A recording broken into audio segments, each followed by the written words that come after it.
You're the owner of a small business, which means you're also the tech guy, and HR, and personal assistant, and head honcho, and intern.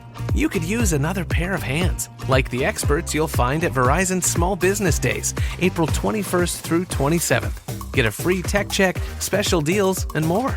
Call 1-800-483-4428 or visit Verizon.com/smallbusiness to book your appointment. Verizon Business.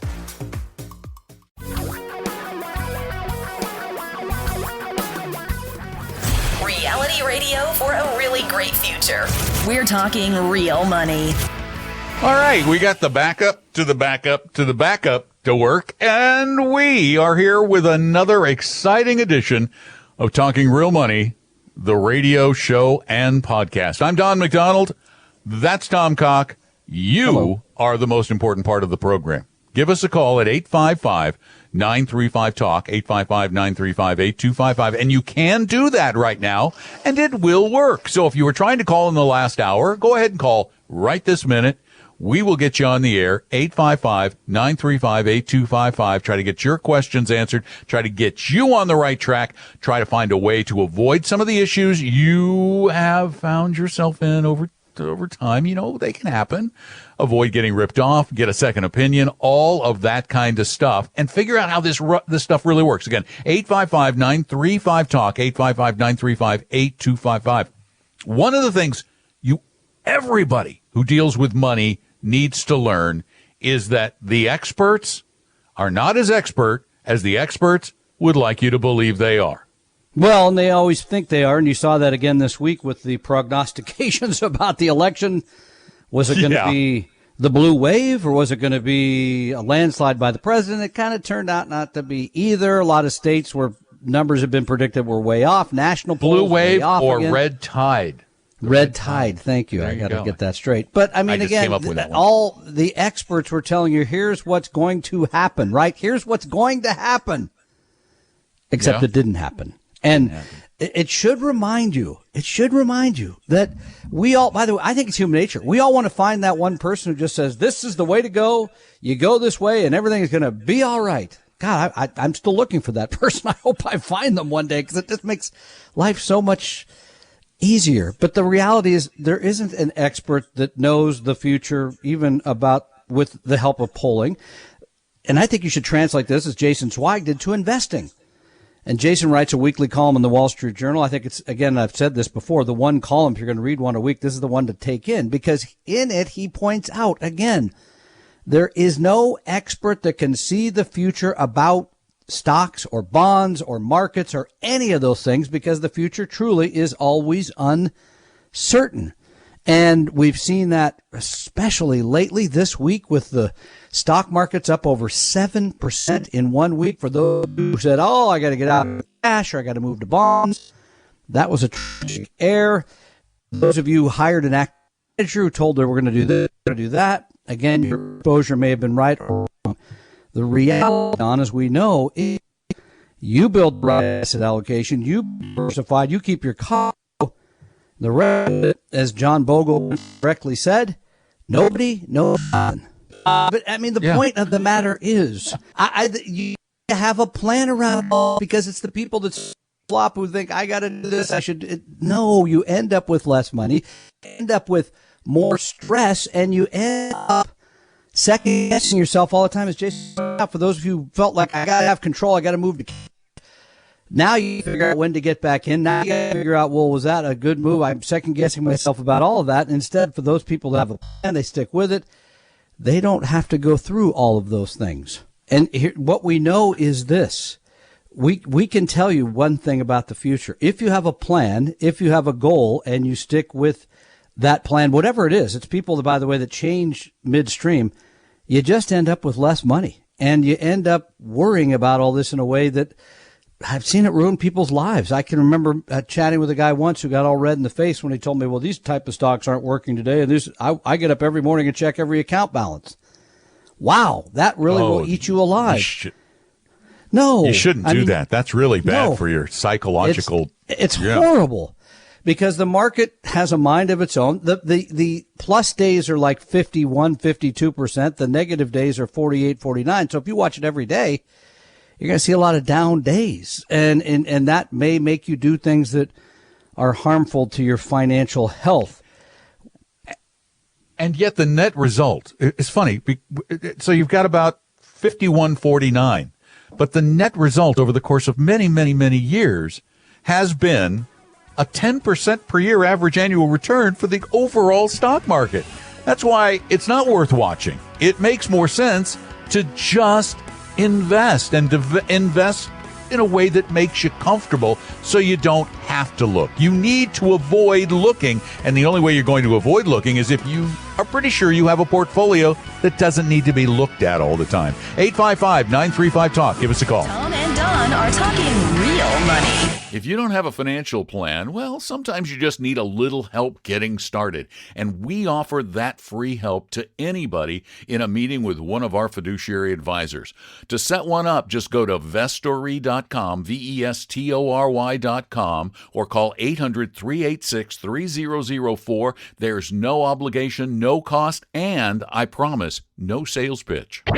For your real life and real future, Tom and Don are talking real money.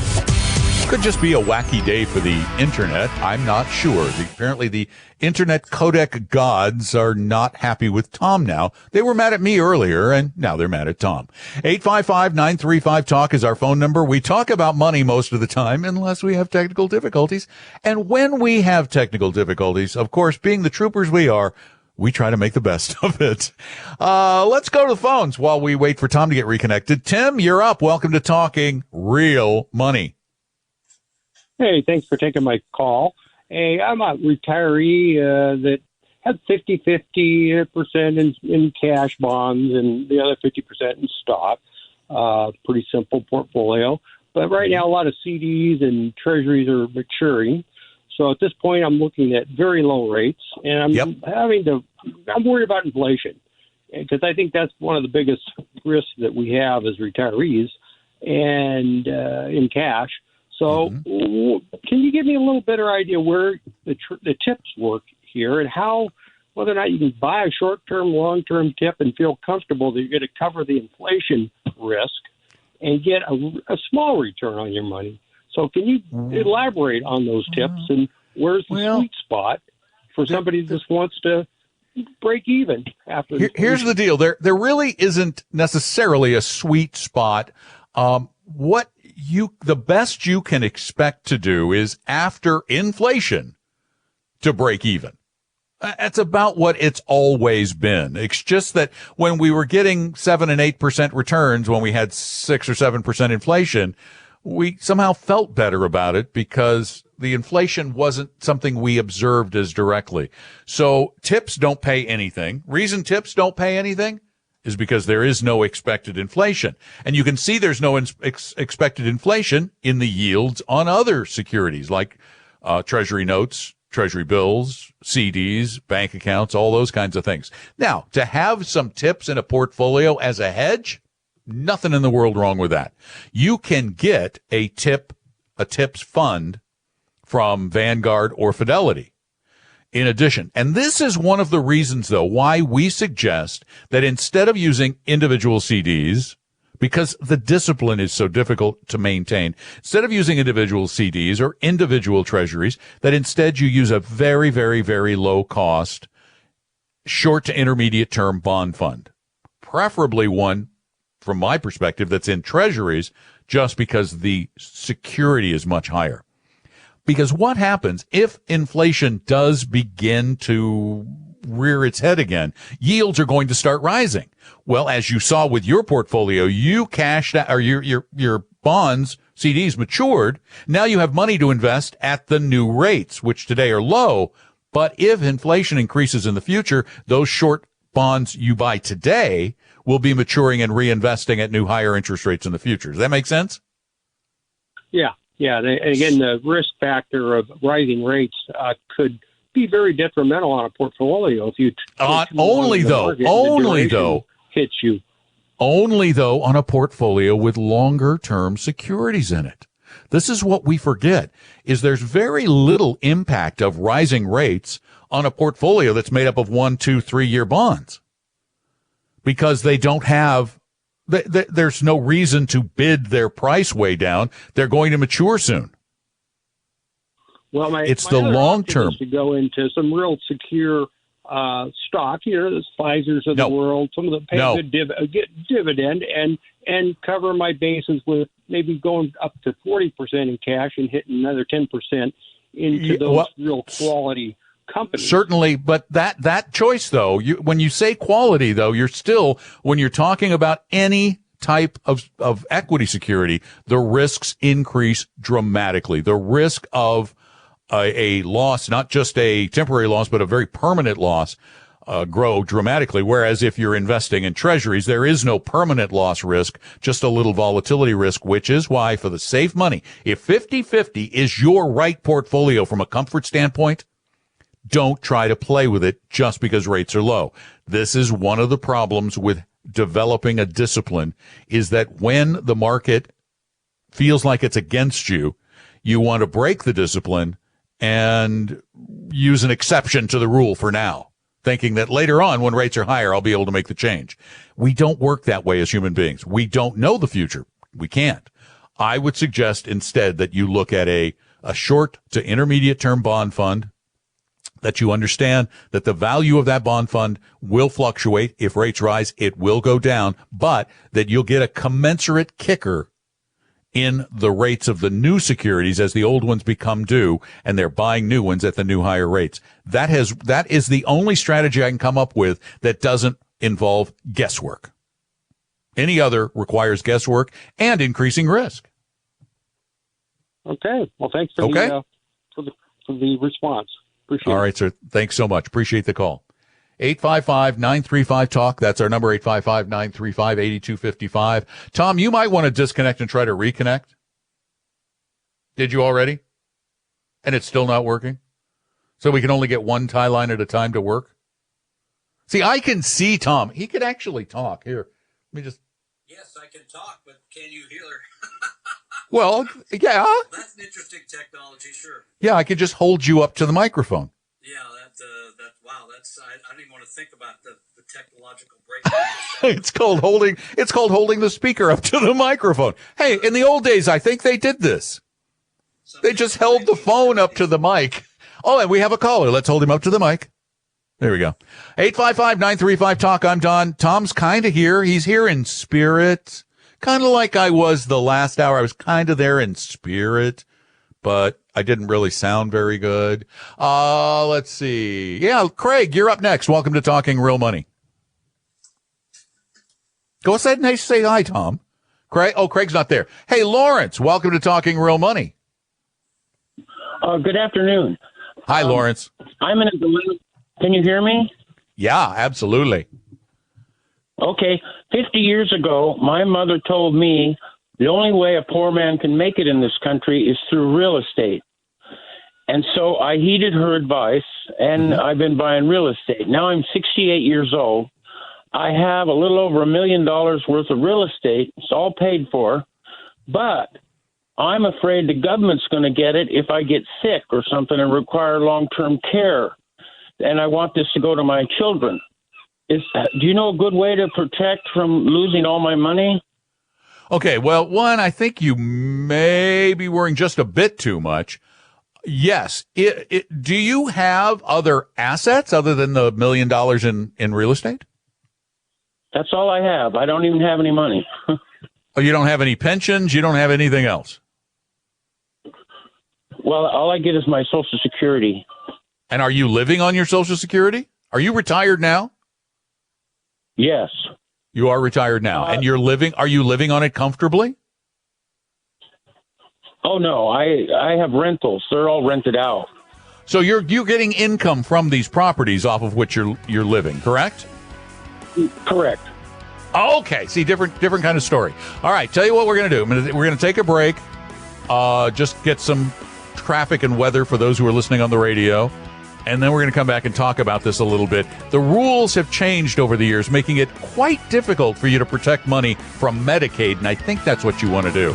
Tom and Don are talking real money. Before you end up buying a financial product that you'll regret later, either call us on the podcast or the show, or if you need a little more time, that's why we offer free meetings with our fiduciary advisors at Vestory with no cost, no obligation, and no high-pressure sales pitch, I promise. Just give us a call at 800-386-3004, or better yet, just set up an appointment at vestory.com, VESTORY.com. Your guides to a really great financial future. Tom and Don are talking real money. Every now and again, we have a weird little technological time. Tom's not with us right now. I'm Don McDonald. We're talking real money at 855-935-8255. Call. This is a great time to call. We got lines open for you. Lots of things we can talk about, including things like, protecting assets from Medicaid. Is that what you're worried about, Lawrence? As if you have to go into a nursing home or something? Well, no, I'm not on Medicaid. I'm on Medicare. No. I said your concern is that the government will take your assets if you end up in a nursing home. Is that what you're worried about? Exactly. Okay, that's Medicaid. You see, if you don't have the assets to pay for your long-term care, you go on Medicaid in long-term care. Medicaid requires that you sell off all your assets to pay for your care.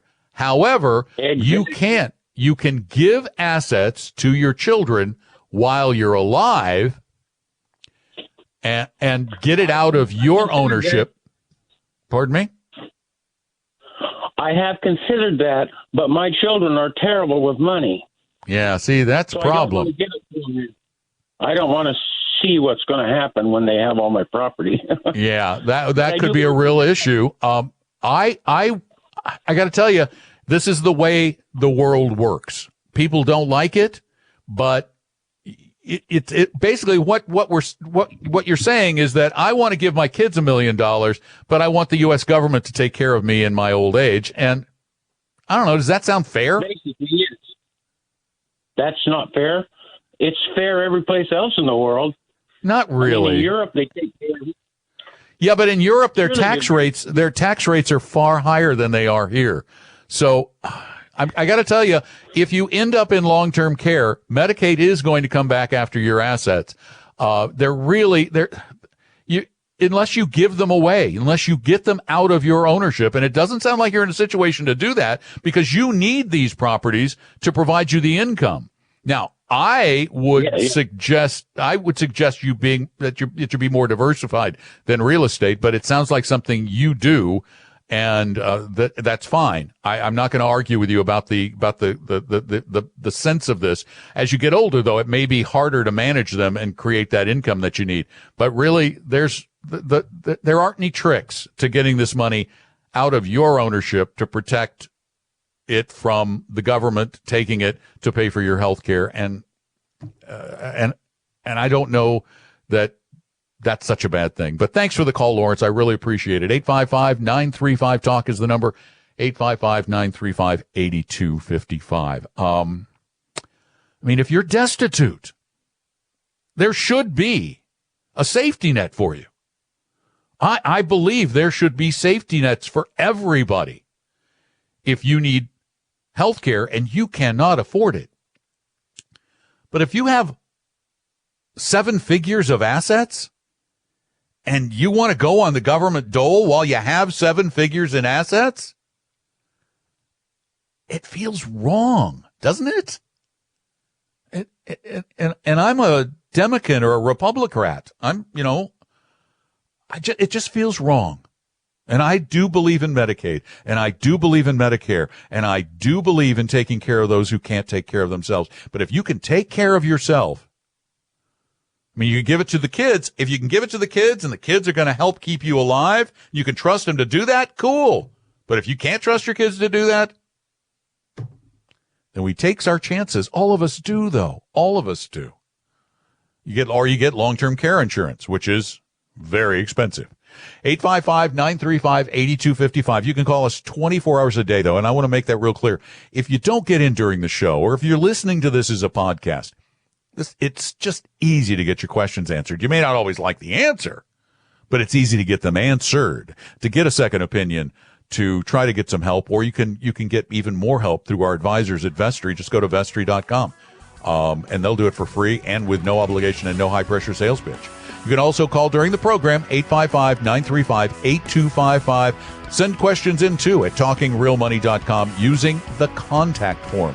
It is really, really easy. Thank you so much for listening. We're going to take a break, take care of a few things. If you're listening to the podcast, very few things, and then we'll get back to it. 855-935-TALK. Tom and Don are talking real money. There's a science to managing money. I call it financial physics, and you can get a free copy of my easy-to-read book, Financial Physics, at TalkingRealMoney.com/free, or there's an interactive version available on Apple iBooks. It's called Financial Physics. That's spelled with an F, and you can get it free at TalkingRealMoney.com/free or in the Apple bookstore.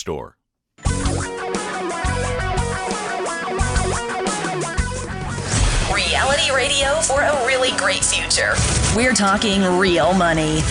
Hey, everybody, welcome. I'm Don McDonald. We're talking about, well, money, but really, what is it? What is it? It's that stuff that feeds life. It keeps you going.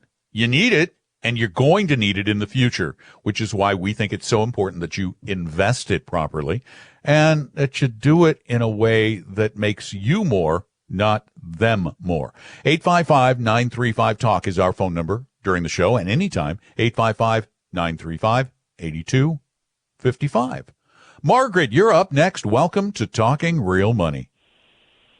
Hello, how are you guys? Hey, I'm good. Tom's mad because he can't get on the radio. I know, but he can listen. He is. He's actually listening to the show right now. So say hi, Tom. Hi, Tom. Well, hi, Tom. Yeah. Okay, what can I do for you, Margaret? I have a question for you about variable annuities. I have a Fidelity account a 401k account that I contribute to because I'm working still.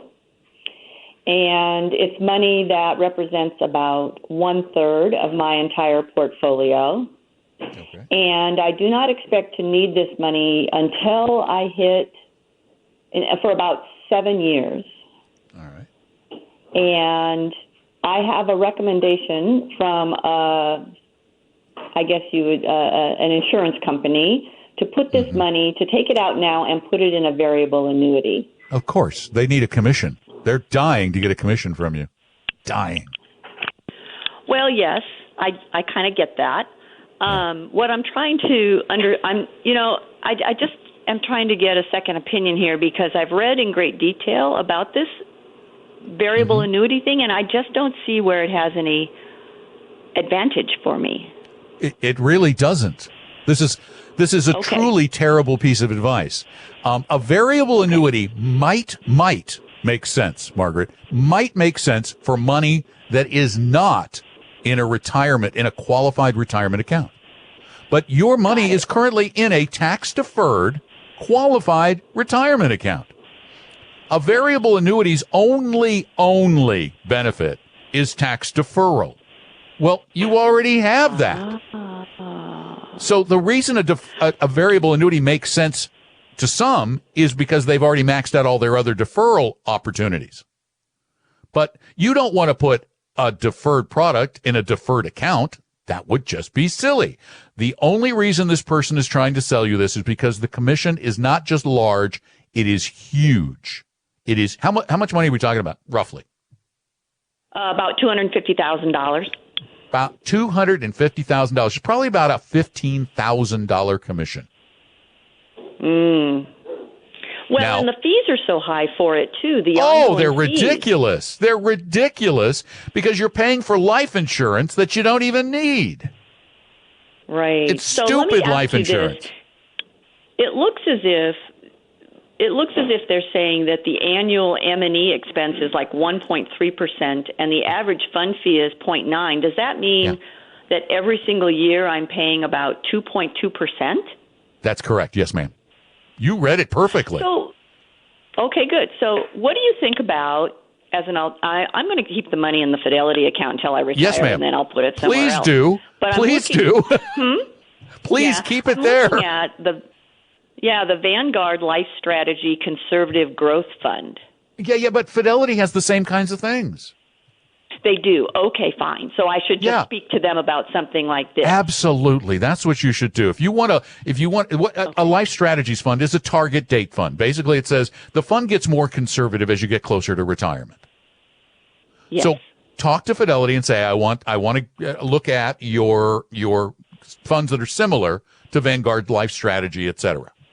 And they'll show them to you. Look, and you are very astute. You're reading the fees and expenses. I can't tell you how proud I am of you because so many people don't, Margaret. They don't read them. And then they go, why am I not making any money? Well, I'm looking at this Vanguard fund, just this one that I looked at, and I believe it's saying that the fee is 0.12%. That is correct. That's absolutely correct. As a conservative person, financially conservative person, that's, a lot of difference. But I know, but Fidelity's fees on their life strategies funds, I don't think they call. I'm trying to remember what they call them. Hold on. Well, whatever. Yeah, but they're going to be just as low. Okay. Fidelity and Vanguard. You are reading it correctly. Fidelity and Vanguard are fierce competitors. As a matter of fact, you could even build your own. Just go to talkingrealmoney.com and click on that nice white-haired lady with the headphones on. We just put up some new funds from Fidelity. You could use the 3 funds at Fidelity and be very conservative with it, have more in bonds, and you'll see that the fees run less than 0.1%. Less than. They're so much cheaper. Don't go to an insurance company. Thanks for the call, though. Tom and Don are talking real money.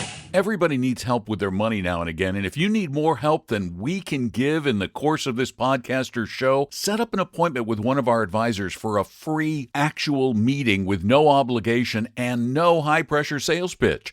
Just go to vestory.com, that's VESTORY.com, or call 800-386-3004. For your real life and real future, Tom and Don are talking real money. It's been a strange day, hasn't it? Actually, it's been a strange several days. But we're not going to talk politics. We're going to talk money. And we've got a line open for you. Still lots of time remaining. Give me a call, 855-935-TALK, 855-935-8255. I'm Don McDonald. Tom? Well, technical difficulties like we had the other hour. 855-935-8255. Give me a call. I love talking with you. Rose, you're next. Welcome to Talking Real Money. Thank you. Thank you for having this show. My pleasure. What can I do for you? I was blessed as a stupid youth and bought some real estate and ended up renting out some houses. And I sold one and ended up with about $450,000 extra dollars. And I have a couple of questions here. One, I have a couple of mortgages left, and they're about $170,000, and I'm thinking of paying them off. These are wait. I make sure I'm clear. Those are mortgages on investment property. Correct. Okay. All right. And it's only about $170,000 to pay them both off, and that would free up about $18,000 a year in net in money coming back in that I don't have to pay for the payments on those. Sure. So that'll increase your cash flow total by about $18,000. Yes. What are the interest rates on the mortgages? Well, they're more like 6% because I haven't redone them. Yeah. Okay. Go ahead. Any other question? Well, and then if I should do that or not, and then I'm planning on living on the rest of the money for a few more years until I reach 70 or 72 to kick in the Social Security. So I need some ideas on how to invest that so that I can either have an income stream coming out of it or some way that I pull out some living expenses. And I only need maybe $30,000, $40,000 a year. Okay. You top out, Social Security tops out at age 70. So at age 70, take it. Okay. Okay? That is it's as high as it's going to go. If you don't take it then you're just leaving money on the table. So when you turn 70, take Social Security. That'll be your maximum monthly payment. It's brilliant to do that. And that will probably get you pretty close. If you're waiting that long, probably get you pretty darn close to where you want to be, but you have some other things. Now, let's talk about the real estate for a minute. Is this, you manage and rent these properties, I am assuming? Well, I have a management company. I live in Washington State, and they're in Colorado. Mm-hmm. The properties are in Colorado? Yes. Okay. Where in Colorado? Just out of curiosity, because I'm a Coloradoan. Metro Denver. I've got one in Metro Denver. Okay. In Westminster, one in Aurora, and one in Thornton. You're all around the area there. Okay. Is this something you plan to do into retirement, keeping these properties and just living off the income stream? Or is there going to come a time when you're going to go, I want to sell the properties and invest that money? Well, I'm thinking if they decide not to have capital gains on them anymore, I might sell them before they change capital gains laws. That will never happen. They will always have capital gains on them. But at least capital gains are taxed at a lower rate, which is good. Right. So all right, here's what, let me give you a couple of ideas. First thing I would do before I paid off that mortgage was go out and see how low I could get that rate. Just explore, shop. Find out the lowest refi rate you can get. If you can get down into the 3s for investment property, and I don't know where the investment property rates sit these days, you might want to consider refinancing. That will improve your cash flow right there and not tie up liquid capital in an illiquid investment. Mm-hmm. Because let's just, for the sake of argument, and I don't think this is happening, but let's say the Denver real estate market goes soft for several years and you need more money in retirement. You want to be able to get at that, and you don't want to have to sell a property in a bad market. You want to have the flexibility to wait a little while, to not have to rush out and take a fire sale price. So if you can refinance that 170, it's just not that much, and get your rate way down to where you increase your cash flow maybe $6,000 or $7,000 a year, and then take that 450 and build a real semi-liquid portfolio of high-quality bonds, short intermediate bonds, and stocks that are well diversified. Those together, that 450, if you invest it half in stocks and half in bonds, or 40% in stocks and 60% in bonds, that money should be able to, when you retire, even if it doesn't grow, which I would expect it would, that money alone should get you halfway to where you need to be for your retirement income, to 40 grand.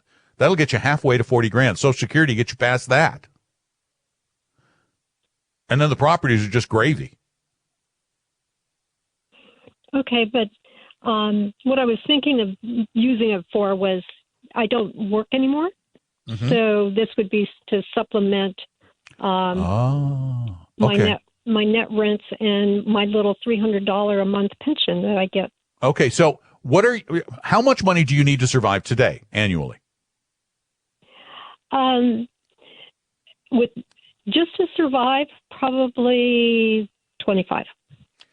To survive comfortably, to live comfortably. Yeah. How about to live comfortably? 40? 40. Yeah. What are your properties generating for you? 4,000 a month. And net, yeah. 4,000 a month net? Yeah. Oh gosh. Okay. Here's what you do. Take the 450 again. If you can get your mortgage down below 6, which I think you can do. If you can get it down below 4, this is something I would absolutely do. If you can't get it below 4, then consider paying off the mortgages. But I don't like the idea of paying off the mortgages because, again, it locks up capital. Take the 450, build a portfolio of high quality stocks and bonds, or high quality bonds and stocks. Overemphasize the bond side of the portfolio a little. Then take out 2 3% per year, whatever whatever number gives you the income you need to add to that rental property income. It's probably not going to be much more than 2% a year. Set up a systematic withdrawal from your portfolio. You set up an account at Schwab or at Fidelity or at Vanguard or wherever, and you say, guys, first of the year, send me 2% of the total value of the portfolio. And you live on that for the rest of the year. And next year they send you another 2%. Next year they send you another 2%. Until you sell off the rental properties, and then you put all that in the account, and then you just live off that income. Because you've got enough from the rental properties that another $10,000 a year is going to, another $5,000 a year is actually going to make you comfortable, right? Mm-hmm. That's what I do. Gives you a lot more flexibility. Okay. And if you want some ideas, go take our risk quiz at Vestory.com first. TalkingRealMoney.com. Go take the risk quiz, and then go check out those funds that we have from Fidelity and Vanguard and Schwab, and build a portfolio of just 3 funds based on that risk quiz, your risk tolerance, and then set up a systematic withdrawal to pay you a little money every year that goes into the kitty for the rest of the year. Thanks for the call. I appreciate it, Rose. Tom and Don are talking real money. If you don't have a financial plan, well, sometimes you just need a little help getting started. And we offer that free help to anybody in a meeting with one of our fiduciary advisors. To set one up, just go to Vestory.com, Vestory.com, or call 800-386-3004. There's no obligation, no cost, and I promise, no sales pitch. Your guides to a really great financial future. Tom and Don are talking real money. And as you could see from that call, sometimes life's problems have so many moving pieces that it can take some time to solve these financial issues, which is why since we started Vestory 11 years ago, we have offered people free time with our advisors to help get you started on the right path with no obligation, no cost, and absolutely no high-pressure sales pitch, I promise. Just go to Vestory.com, Vestory.com. We hope you realize that the information provided on Talking Real Money is for educational and hopefully enjoyable purposes only. Providing personalized financial planning or investing advice takes time, so please consult with a really good fee-only fiduciary investment, tax, or legal advisor. We know a good one. Investing must always involve risk. In other words, you can and probably will lose money at times. Also, as much as you want it, no one can accurately, consistently predict the future. So past performance doesn't tell you a darn thing about what the future will bring. Unlike many other programs that say something similar, Talking Real Money is not trying to get you to buy or sell any financial products or securities. Instead, the program is provided as a public service by Vestory, a fee-only registered investment advisor. Thanks for listening, and please visit TalkingRealMoney.com for more information and disclosures. Are we done now?